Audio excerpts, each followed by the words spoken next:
profundamente na estruturação da nossa identidade, que é o primeiro núcleo, que é família. Então nós somos frutos desse primeiro grupo, que se chama família. Somos fruto daquilo que nós dialogamos internamente conosco, ou seja, são os diálogos mentais que nós elaboramos, que nós emitimos, que nós projetamos em formatação de energia mental. E somos fruto dos diversos grupos de convivência que nós participamos ao longo da vida.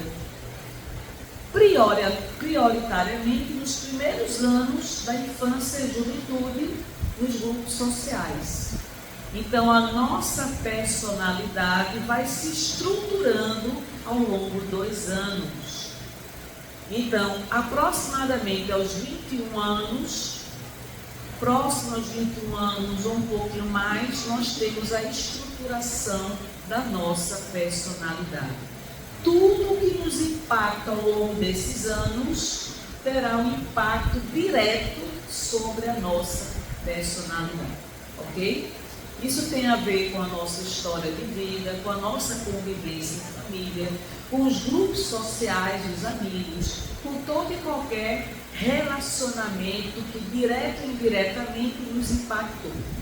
E aí você pode desenvolver o que se chama crença, ou mais de uma crença. O que é uma crença?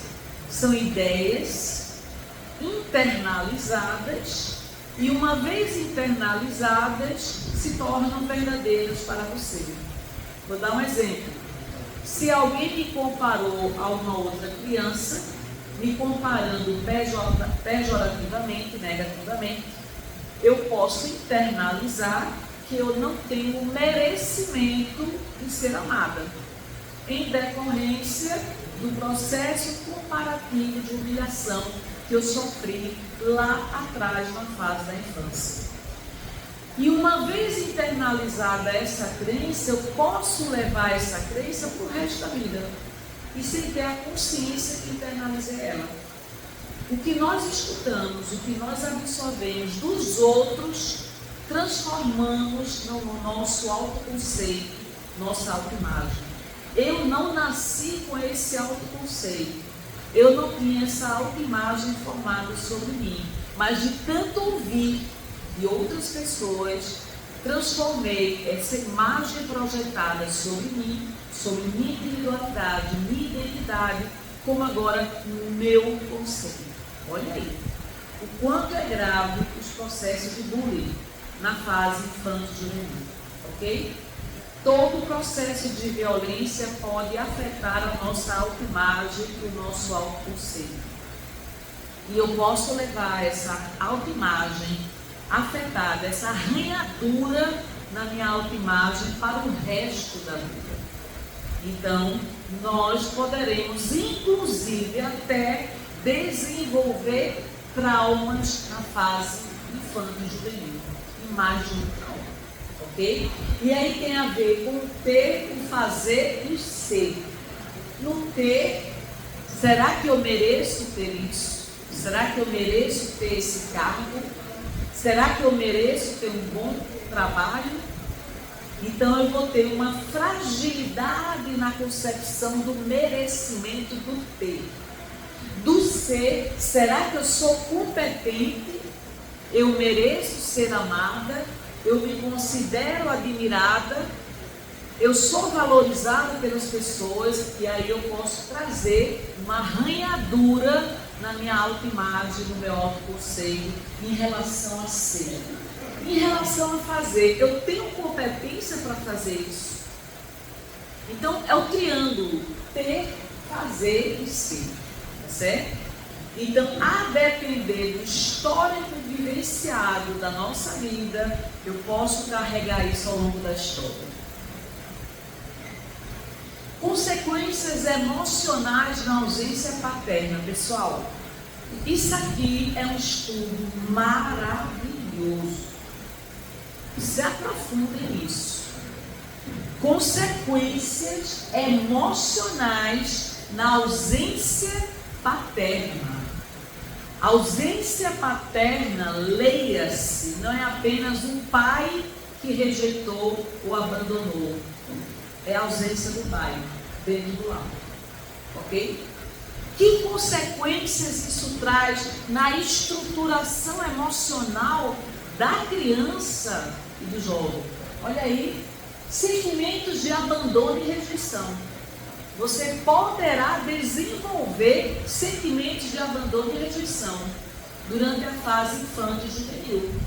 Então, a ausência do pai pode ser interpretada pela filha como rejeição pessoal a ela, ok? Levando a sentimentos de abandono, tristeza e insegurança. E isso pode abalar a autoestima da própria filha e a capacidade de confiar nas outras pessoas. Ora, se a figura paterna, que é aquela figura que deveria ser o instrumento de segurança para mim, me acolher, garantir a minha segurança, falhou, me abandonou, me rejeitou, como eu vou confiar nos homens? Tem muitas mulheres assim, não é? Ninguém é assim porque quer.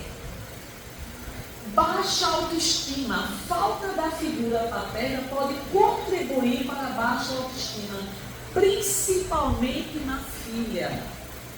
Principalmente na filha. Então, essa comparação pode gerar sentimento de inferioridade e não pertencimento. Ora, eu não estou afirmando que isso vai acontecer, mas pode acontecer, tá? Esse vazio não preenchido pela figura paterna, você vai levar ele para a fase adulta. Muitas vezes nós estamos procurando nos nossos parceiros um pai que a gente nunca teve. Estamos procurando nos nossos relacionamentos a estabilidade e a segurança masculina que nós não recebemos lá atrás. Observe que a estruturação psíquica do indivíduo, do ser, requer base, segurança, acolhimento, cuidado, aconchego. E se eu não receber isso? Me faltou. Me faltou a base para sedimentar minha estrutura emocional tão frágil como criança e jovem. Isso eu posso levar para a fase adulta. Então, vejam como o tema é interessante. Medo do abandono. Não é raro uma filha que não foi devidamente amada pelo pai, ou rejeitada pelo pai, ou abandonada pelo pai, temer se relacionar para novamente passar pela experiência do abandono. Isso é uma coisa que está no inconsciente da criatura. Ela não tem consciência, mas ela sente. É um medo, é uma inconstância, é um receio de ser abandonada, de ser traída, de não ser valorizada como deveria ser. Dificuldade na construção da identidade. Olha aí. Então, quando você não teve o alicerce da figura paterna e materna, você tem dificuldade na estruturação da sua própria identidade. Pode ter dificuldade. Então, nessa dificuldade da construção da identidade, o pai desempenha um papel insubstituível. Não tem essa do pai substituir a mãe e a mãe substituir o pai. Ninguém substitui ninguém no processo de estruturação de uma mente infanto-juvenil. São precisos os dois referenciais, paternos e maternos, ok? Então, nessa formação da identidade da filha, ela pode se perceber como uma mulher que não consegue ser atraente, que não consegue se sentir merecedora, não consegue construir a sua própria identidade. Ela vai sofrer essa arranhadura no processo da construção. Problemas de comportamento, olha aí. a falta de um modelo de autoridade, de limites, pode comprometer o comportamento. E ela pode reproduzir um comportamento altamente desafiador, de rebeldia e dificuldade de seguir regras. Ausência do limite que o pai transfere através da sua presença na estruturação do limite. Você não deve, você não pode, não faça, não permito, não quero, não deixo. Isso é importante no processo de educação, não é? Em alguns casos pode haver maior propensão a comportamentos de risco na adolescência. Dificuldades acadêmicas e falta de motivação. Nessas dificuldades acadêmicas, pouca concentração, pouca constância, pouca determinação, pouco foco, tudo porque faltou a base. E essa base é eminentemente emocional. Olha aí o impacto das emoções. Consequências emocionais nos filhos sem mãe. Olha aí agora, vamos ver o universo. Ou filhos sem mãe ou com mãe ausente. Abandono parental, não é? Insegurança e ansiedade, porque a mãe é estrutura, é acolhimento, é o cuidado, é a amorosidade, é o olhar que observa os detalhes do que falta para o filho, desde a nutrição e cuidados preliminares da sobrevivência até o aconchego para ele dormir, não é? Hoje eu ainda beijo meus filhos antes de dormir. Então, insegurança e ansiedade. A mãe é frequentemente a principal figura do apego na infância. E se essa mãe não cumpre o papel que lhe cabe, do aconchego, do cuidado, da amorosidade, quem vai cuidar dessa criança? Qual o referencial que ela vai ter de um adulto que cuida dela? Ela não vai ter esse referencial. Então ela pode gerar sentimentos de insegurança, medo e ansiedade, além de ser abandonada novamente. É um caso sério. Oi? Não escutei. Pode também causar arranhaduras, porque de tanto proteger o filho, impede que ele cresça emocionalmente, não é? E ela, geralmente, a protetora, é extremamente perfeccionista, porque fica cobrando do filho aquilo que ele não consegue ser, não é? Tristeza e luto. E aí, mesmo que a mãe tenha falecido, a criança pode vivenciar um processo de luto. Ora, se é já difícil para um adulto vivenciar o luto, imagina a criança. Imagina a criança que não conseguiu concluir o processo da sua própria educação. Então, ela pode sentir um processo de perda, ausência do cuidado e do próprio amor. E isso pode dificultar, inclusive até ela expressar suas emoções. Dificuldade, inclusive, até dela saber falar sobre seus sentimentos. Problemas de comportamentos também. Então, essa ausência da mãe pode gerar agressividade, rebeldia, dificuldade de seguir regras, além de formar vínculos afetivos. Então, torna-se aquela pessoa instável, inconstante, volúvel, volátil, que não consegue aprofundar vinculações amorosas, causa raiz, processo da infância. Veja aí. Na vida adulta, o que é que isso impacta no adulto? Vamos ver lá. Dificuldades em relacionamentos íntimos. Se eu não fui nutrida pelo cuidado, pela segurança, pelo acolhimento e por tudo aquilo que era a base da estruturação da minha vida psíquica e emocional, na fase adulta isso vai explodir. E aí eu vou vivenciar dificuldades de intimidade. Vou ter um medo profundo de me relacionar. Medo de intimidade. Dificuldade de confiar nos parceiros. A dificuldade de se entregar. A dificuldade de vivenciar uma relação intensa e profunda com alguém. Se o meu pai e minha mãe me abandonaram e me rejeitaram, quem vai me amar? Quem vai me valorizar? Saúde mental. Então, estudos sinalizam, sugerem que a perda da mãe na fase da infância pode aumentar o risco de desenvolver problemas de saúde mental. Pessoal, a presença materna aqui não é apenas a presença física. Você está lá morando na mesma casa, mas completamente ausente no processo da educação dos filhos, não é?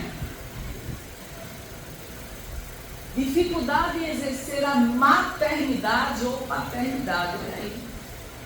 E aí você não se apercebe que você está reproduzindo o mesmo modelo que você vivenciou. Por absoluta dificuldade de entrega, por absoluta dificuldade de doação, de dedicação.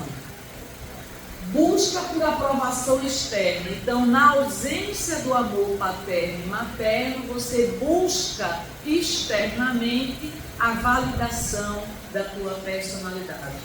Então, você se torna refém de aplausos, de elogios, de homenagens. Você deseja ser o centro das atenções, você deseja ser muito reconhecida, muito valorizada. Você sente necessidade que as pessoas lhe valorizem, porque está lá o vazio existencial dentro de você não preenchido. E esse vazio diz respeito ao afeto, às afeições, aos sentimentos, ao amor, que você deveria ter recebido e não recebeu. Luto não resolvido. Você carrega para a fase adulta esse luto pela mãe, que pode persistir na vida adulta se não for devidamente processado. Pessoal, terapia é fundamental para nós, para nos autodecifrar, para nos ajudar a melhor nos compreender. Tem temas que são dolorosos, não é? Mas eu preciso escutá-los. Qual a história que eu conto da história da minha vítima? Se eu sou a protagonista da minha história da vida, por que eu conto a história da minha vida com essa profunda desilusão?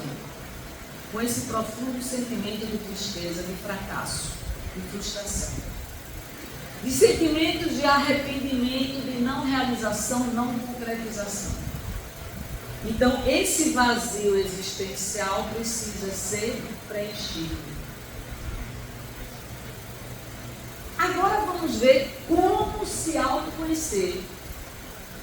Através das crenças eu preciso identificar quais são elas. Quais crenças eu internalizei ao longo da vida? Quais são as minhas crenças? Minhas crenças podem ser diferentes da sua. Não existem crenças iguais. Minha história de vida é totalmente diferente da sua. E eu posso ter uma série de crenças. Não vou prosperar. Eu não vou ser feliz, não vou constituir família, não vou me casar, eu não conseguirei prosperidade, alcançar prosperidade, não conseguirei realizar meus sonhos, enfim, não, o não vem na frente de qualquer realização sua.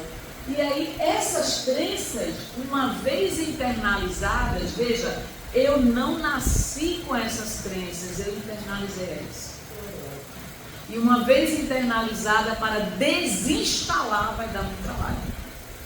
Então, o conjunto de crenças dos meus valores refletem diretamente nas minhas atitudes, nos meus comportamentos. Como eu reajo, como eu ajo, como eu expresso ou como não expresso como eu consigo me relacionar com as pessoas, que dificuldades eu tenho de expressar sentimentos, quais são os bloqueios que existem dentro de mim, por que eu não consigo demonstrar afetividade, por aí vai. Vejam, quando der o horário, se eu não conseguir concluir a aula, a gente vai até onde puder, tá? E continua na próxima. Então, as nossas emoções nada mais são do que uma agitação de sentimentos, um abalo afetivo ou moral, um conjunto de respostas motoras corporais mediadas pelo cérebro. Então, a emoção é puramente fisiológica. Incrível é o impacto da emoção no corpo material. Por isso que ela não pode durar muito tempo, porque o corpo não aguenta, ok? Então, essa reação é parcialmente biológica e parcialmente produto do aprendizado com a experiência. Emoção é uma sensação física e emocional que é provocada por algum estímulo. Esse estímulo pode ser externo ou interno. Por exemplo, ao me lembrar de determinado fato ou acontecimento, aquilo desencadeia dentro de mim uma emoção. Então, foi um estímulo interno. Quando alguém faz um comentário sobre mim, aquilo é um estímulo externo. Vem de fora e me impacta internamente.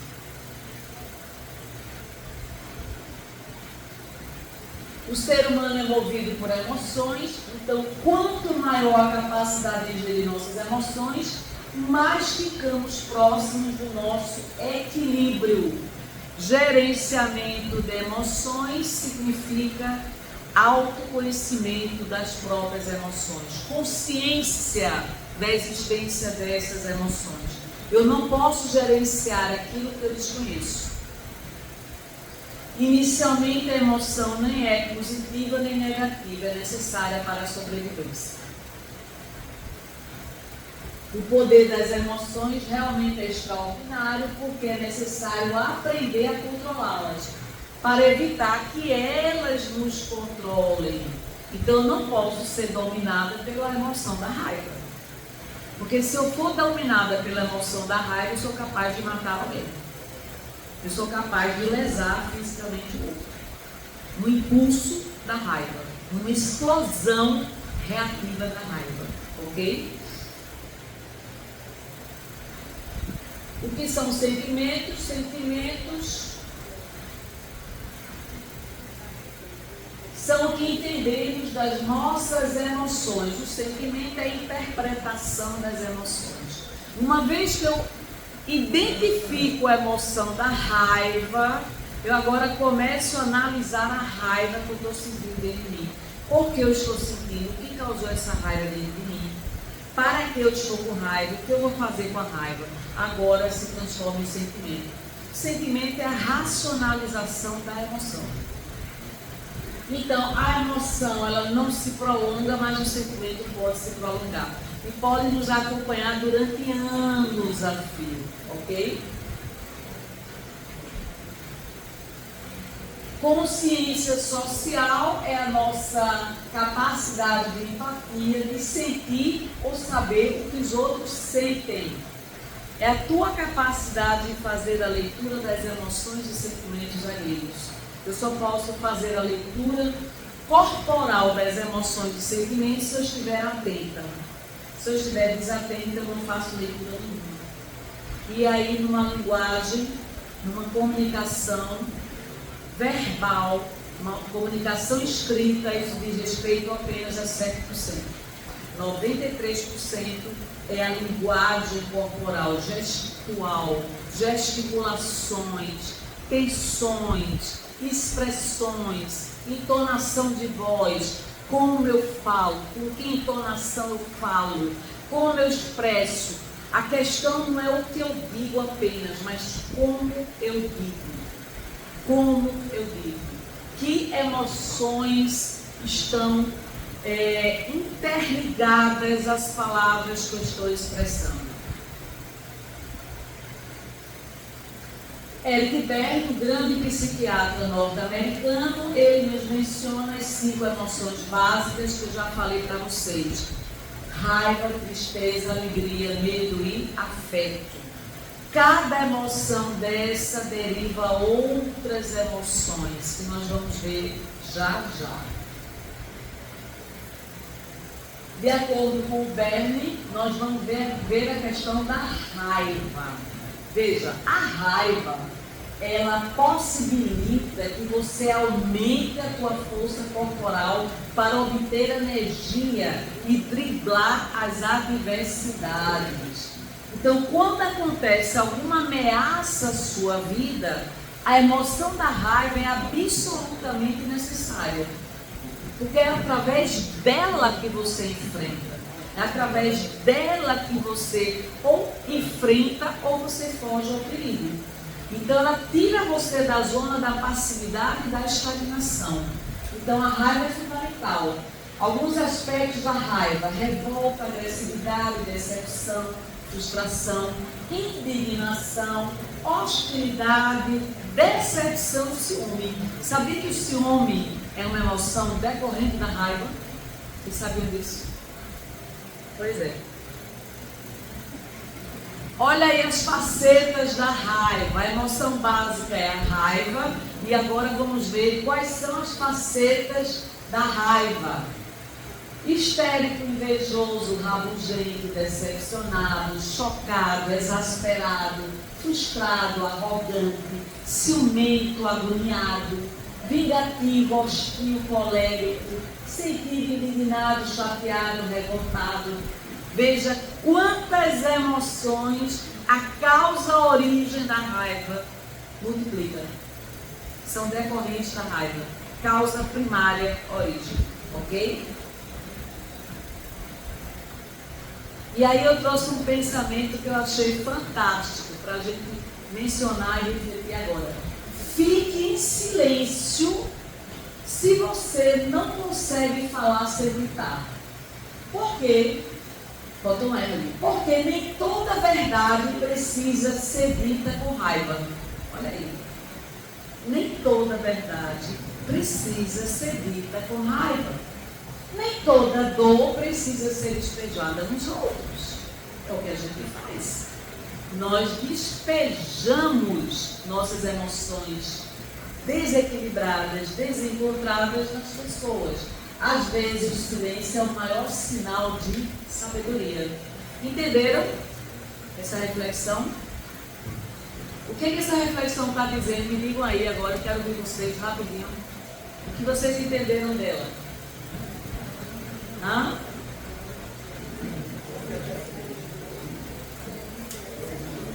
Você pode dizer uma verdade sem ser agressivo, sem ser violento, sem violentar o outro, sem agredir o outro, não é?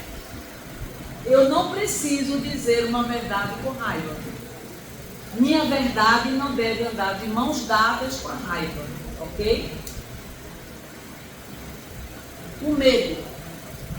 O medo, ele é absolutamente necessário como mecanismo de sobrevivência, como emoção básica para nos tornar mais prudentes, mais previdentes, para não agirmos impulsivamente, reativamente, sem medir as consequências dos próprios atos. Então, através do ato, eu reflito antes de dizer alguma coisa. Através do meu medo, eu penso duas vezes antes de falar alguma coisa. Através do medo, eu penso duas vezes antes de fazer qualquer coisa que possa me prejudicar mais adiante ou a terceiro. Então, o medo é fundamental. Aspectos do medo: timidez, constrangimento, vergonha, ansiedade e desconfiança. Tristeza. A tristeza é contrário da alegria. É necessária a tristeza? O que vocês acham? É necessário? É, não é? Vocês conhecem alguém que nunca ficou triste na vida? Não tem essa, né? Tem essa pessoa, né? Nem sempre o sorriso é sorriso. Eu posso estar sorrindo e por dentro chorando, não é? Então a minha tristeza facilita com que eu haja com mais cuidado, com mais prudência, que eu adquira o aprendizado da valorização, que eu aprenda a valorizar os fatos, acontecimentos e pessoas, que eu tenha a dimensão da importância das pessoas na minha vida. Então, aspectos da tristeza, depressão, negação, nostalgia e desespero são consequências da tristeza. Facetas da tristeza: triste, desesperado, desgostoso, depressivo, entediado, solitário, ferido, desolado, meditativo, estafado, retraído, apiedado, concentrado, deprimido, melancólico, nostálgico. Emoção básica de tudo isso: tristeza. É muito interessante isso, né? Muito interessante. Ficou faltando as facetas da alegria aqui: alegre, contente, confiante, feliz, satisfeito, animado, interessado, deslumbrado, otimista, aliviado, eufórico, embriagado, espirituoso. Pessoal, ficou faltando essa emoção da alegria. Eu vou mandar para vocês na apostila. Eu recolhi depois que eu tinha mandado. Tá aí? Tá? Então foi a última que eu mandei. A última já estava corrigida. Afeto. É a outra dimensão nossa, tá? Da emoção. O afeto é algo fundamental que norteia as nossas relações, o nosso convívio em sociedade. Não existe um ser humano que não precise de afeto. Não existe um ser humano que não precise se sentir amado. Mas que dificuldade nós temos de amar. Que dificuldade a gente tem para transmitir o amor, não é? Muitas vezes nos esforçamos para demonstrar uma indiferença que não sentimos. Isso vai na contramão da inteligência emocional. Uma pessoa inteligente emocionalmente não briga contra as emoções dela. Gerencia, administra, direciona, controla. Não se torna refém das próprias emoções. Então, um grande desafio eu não me tornar refém das minhas emoções. Então, vocês imaginem um piloto pilotando uma nave. Se ele não administra as emoções, a nave pilota o piloto. É o que acontece conosco. Eu não me auto-administro. Eu sou explosiva, impulsiva, reativa, agressiva, violenta. Não sei demonstrar carinho. Não sei demonstrar afeto. Eu só não sou assim, não. Pega aí. Não sei demonstrar afeto, não sei abraçar. A intimidade me incomoda, a aproximação me incomoda, o afeto me constrange. Se alguém me abraçar, eu fujo de ser abraçada. Isso é grande bloqueio emocional. Vamos nos trabalhar enquanto é tempo.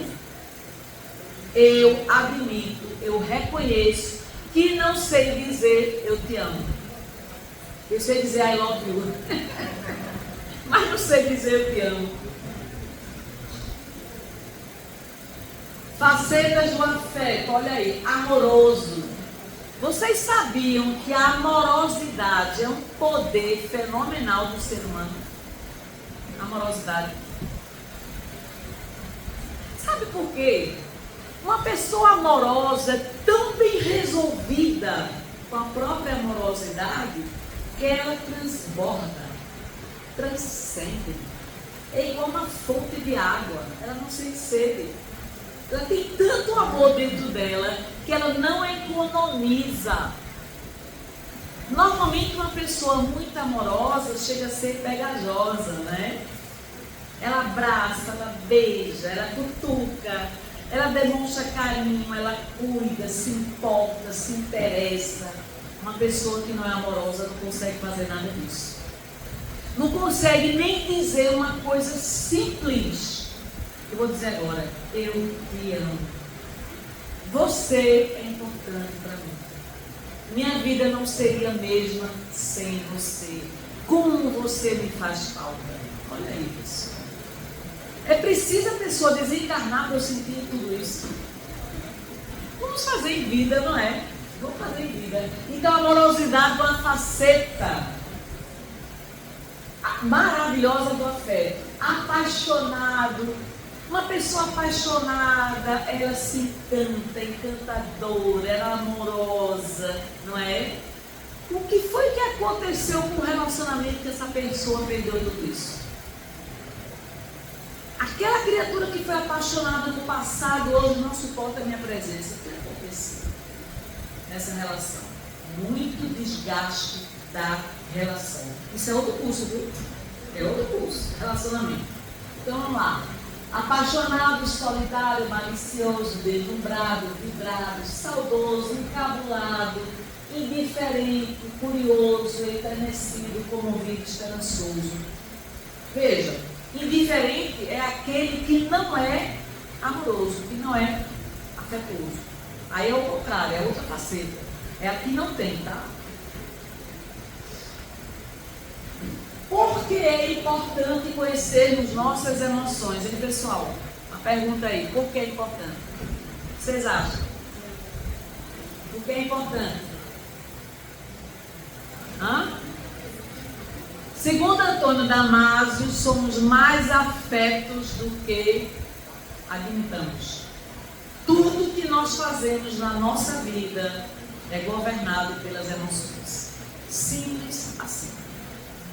Somos mais afeto do que razão. E não adianta você querer demonstrar que é destituído de afeto. Você é eminentemente fruto do amor. E você luta contra o amor? Por medo de amar? Por receio de fracassar? Pelo medo da rejeição e do abandono, da traição? Você luta contra algo que você tem dentro de você, a centelha divina. Se não fosse pelo amor, você não existiria, porque você é criação divina. Pelo amor, você foi criado, e você luta contra isso. Autoconsciência. Conhecer a si mesmo, saber o que está sentindo, por que está sentindo, como impacta os seus pensamentos, sua capacidade de realizar determinada tarefa. Isso é autoconsciência. Eu estou autoconsciente de quem sou eu, os meus limites, minhas possibilidades, minhas habilidades, minhas competências, o que eu sou capaz de realizar. É uma premissa básica de Daniel Goleman. Esse é Daniel Goleman, autor da inteligência emocional. Hoje citado em tudo quanto é artigo científico mundial. Certo? Então tem os pilares da inteligência emocional. Então ele nos fala que a primeira premissa básica da inteligência emocional chama-se autoconsciência. Por que você sente o que você sente? O que você sente? Como você age diante do que você sente? Por que você fez o que você fez? Então você começa agora a descortinar esse grande universo complexo que é a tua personalidade. Ok? Você está sintonizado com os sinais internos que o corpo envia dos sentimentos. Eu faço a leitura desses sinais, eu me percebo, me enxergo, me visualizo, tenho consciência de como as minhas emoções estão impactando diretamente o meu corpo fisiológico. Não, não tenho. Porque eu não conheço nem as emoções que eu sinto. Eu sinto, mas não identifico. Se eu não identifico, eu não tenho autoconsciência da existência dessas emoções. Você sabe como os seus sentimentos ajudam ou prejudicam o teu desempenho? Eu não mereço, eu não consigo, não sou capaz, não consigo realizar. E aí você, de tanto repetir essas crenças, você entra numa zona de estagnação mental e espiritual, e por que não dizer material e financeira, fruto do teu pensamento. Você tem uma consciência orientadora dos seus valores, objetivos e propósitos, você sabe ouvir teus sentimentos internos, ouça a si próprio, dialogue com você, não contra você. Veja, o diálogo interno não pode ser uma luta de você contra você. Reconheço que eu sou ciumenta, reconheço que eu sou agressiva, reconheço que eu sou egoísta. Eu reconheço. Autoconsciência é o primeiro pilar da inteligência emocional. E agora vem o segundo pilar da inteligência emocional, se chama autocontrole. Eu só posso controlar aquilo que eu identifico, que eu percebo, que eu tenho consciência da existência. Então agora eu vou me controlar para não ser aquilo que eu estou sendo. Sou desorganizada, vou me controlar para me tornar uma pessoa organizada. Sou uma pessoa maledicente, vou me controlar para não reproduzir a maledicência.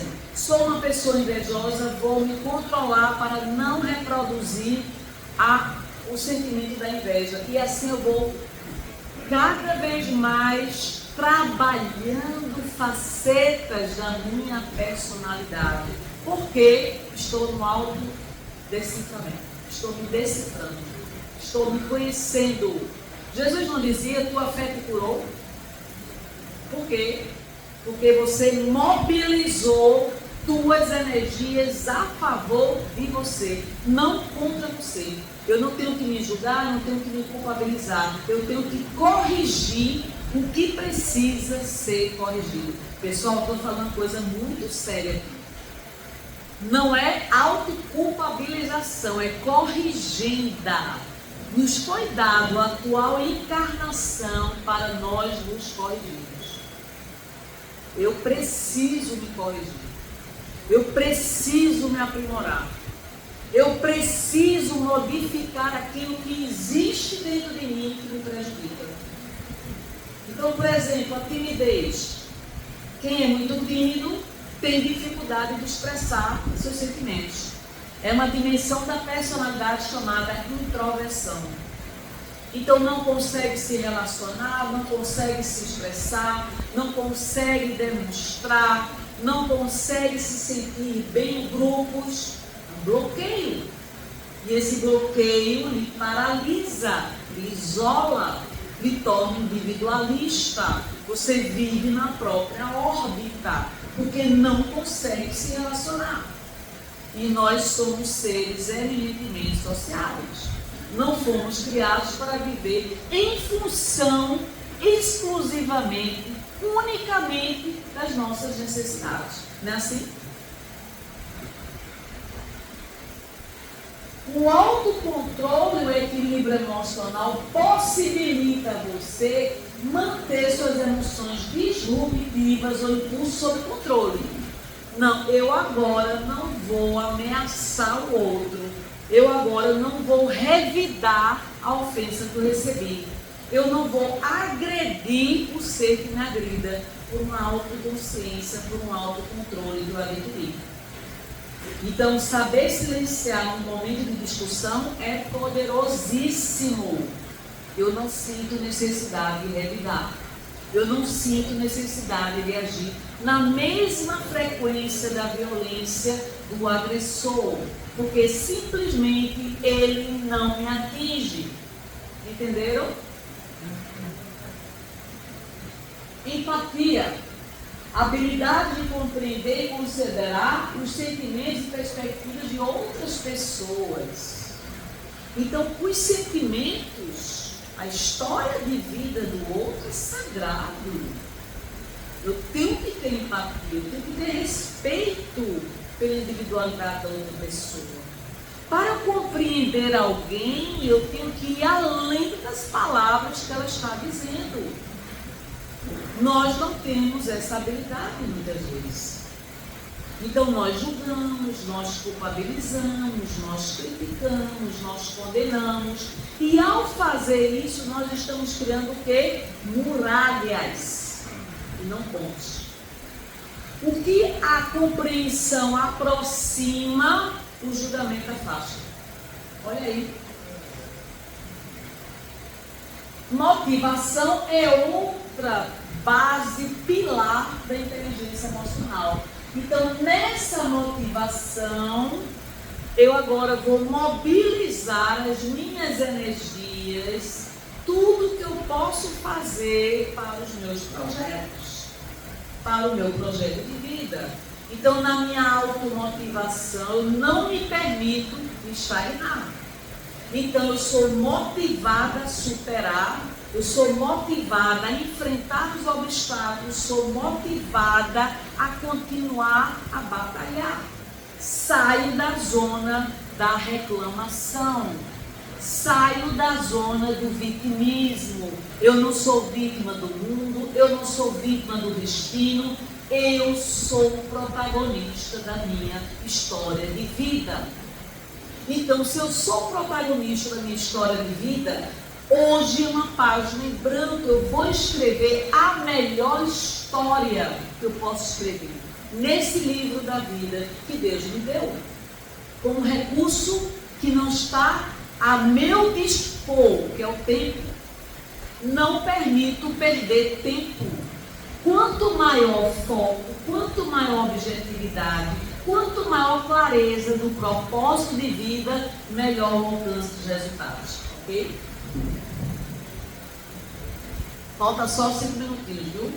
Habilidades sociais. Ora, se eu mobilizei, descobri, movimento minhas energias, me torno empoderada e agora me volto para o coletivo.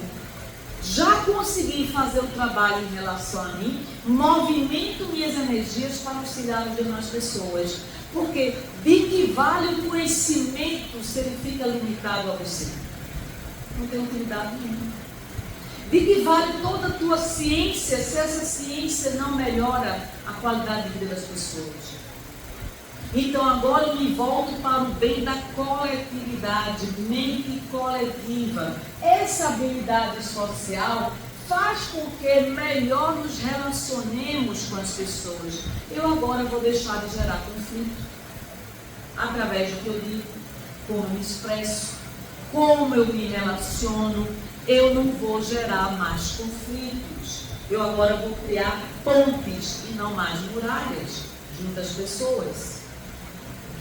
Então, o controle emocional, o que ele facilita? Vejam, reconhecer rapidamente nossas emoções e sentimentos, promover a resiliência diante de determinadas situações, as mais difíceis, melhorar os nossos relacionamentos, reduzir níveis de estresse e ansiedade, porque se eu controlo o meu nível de estresse, eu deixo de perder energias que são sagradas. Eu não vou me estressar com determinados fatos. Eu agora facilito a resolução de conflitos, porque eu própria deixei de gerar conflitos para as pessoas, né? Ampliar a capacidade de tomar a decisão, uma mente muito lógica, muito objetiva, melhor decide, e agora eu vou proporcionar maior autoconfiança e vou garantir a melhoria do bem-estar. Agora me tornei um instrumento gerador de bem-estar. As pessoas se sentem agradáveis, um grande prazer de conviver comigo, porque não gero mais conflito. Deixei de cobrar, deixei de criticar, de julgar, deixei de ser instrumento da violência. Então, torno um momento de convivência sagrado. Pessoal, passe uma semana sem reclamar e veja a diferença. Uma semana. Passe uma semana sem reclamar. Porque a reclamação vira um hábito. Você reproduz esse hábito, você fica insatisfeita, você não é realizada, você é frustrada, você não consegue mobilizar boas energias, não atrai boas energias, porque tudo você reclama, tudo você critica, tudo você julga e tudo você cobra. Quem aguenta? Nem você próprio. Tem horas que a gente não aguenta nem conviver com a gente, né? De tanto mau humor. Olha aí, terminamos. Pessoal, terminamos na hora britânica, faltando 5 minutos. Está aí o material para vocês. O vídeo vamos gravar. Os 2 módulos anteriores gravamos. Claro que não foi essa aula como a gente dá aqui. Não esgotamos o tema, não temos pretensão nenhuma de esgotar coisa alguma. Isso é a ponta do iceberg, ok? E fica à disposição de vocês. Catarina aqui, né, Catarina? Catarina está responsável aí por fazer com que as pessoas recebam as apostilas. Vamos disponibilizar um certificado para quem frequentou as 4 aulas. Então a frequência é importante, viu, pessoal? Ok? E quem quiser contribuir, quem puder contribuir com a cesta básica, a gente agradece, ok? Muito obrigada, Deus abençoe vocês.